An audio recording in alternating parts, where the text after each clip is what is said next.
की वीडियो है। 3 गैर मुस्लिम लड़कों ने मिल करके कॉलेज से बच्ची को बुलाया और उसको मार करके स्कॉर्पियो में ले गया। 3 दिन रेप किया और रेप करने के बाद उसके जिस्म को सरेआम ले करके फेंक दिया। आए दिन ये खबरें आ रही हैं।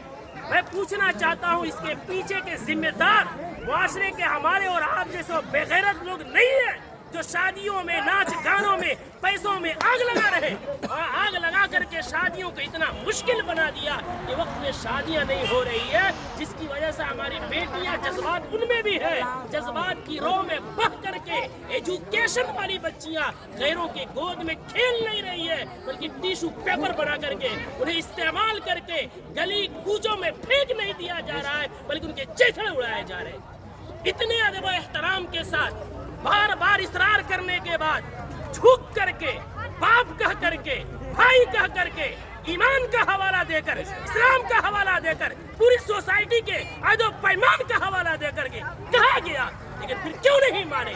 जुर्रत की बात है, हिम्मत की बात है। आखिर वो हिम्मत आई कहां से कि पूरा मुआशरा बाइकाट कर रहा है? आप ना चला रहे हैं, चौक पे नचा रहे हैं, पूरा बस्ती इस गुनाह से बचना चाहता है। खुदा का खौफ खाए हम लोग, कल क़यामत में क्या मुंह दिखाएंगे? पूरे गांव में नचाते हुए लेकर आते हैं, मस्जिद के सामने से लेकर आते हैं, पूरे गांव में। ये क्या है? इसको जिद नहीं कहते हैं तो और क्या कहते हैं? इसको हठधर्मी नहीं कहते हैं तो क्या कहते हैं?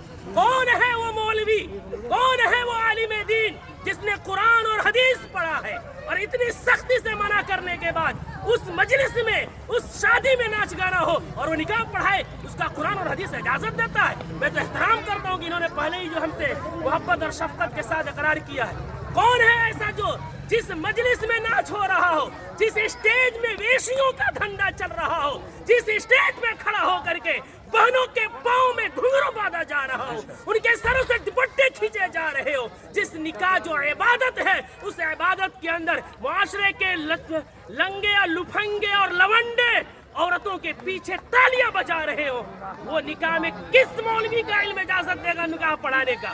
कौन सी कुरान इजाजत देगी? कौन सी हदीस इजाजत देगी? यहाँ सब कलिमा पढ़ने वाले हैं। हम मरेंगे, रब के सामने हाजिर होंगे।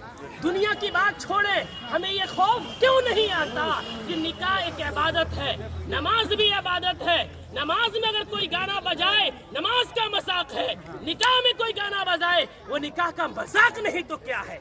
जो मौलवी कुरान की आयत पढ़ेंगे उनका मजाक नहीं तो क्या है?